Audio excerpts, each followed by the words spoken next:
Sa ating buhay, marahil napansin nyo na tila may mga taong pinanganak na maswerte.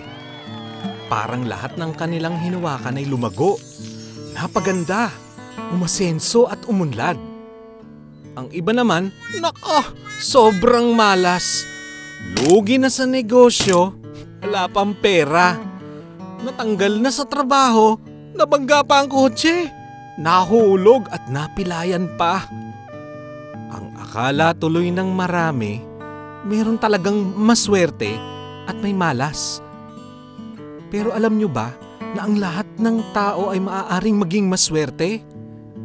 Ganito lang yon. Kung masayahin kang tao, mga masasayang bagay din ang mangyayari sa'yo.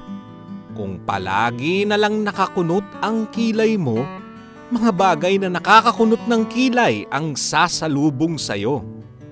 Kung malungkutin ka, mga malulungkot ring bagay ang darating sa'yo. Ang iyong kalooban ay parang isang magnet. Ano man ang nararamdaman mo, yun rin ang mga bagay na aakitin nito.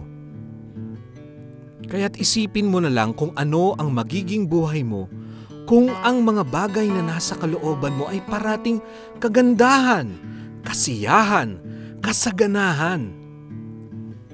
Ganito ang nangyari sa mga buhay ng mga taong ipakikilala namin sa inyo.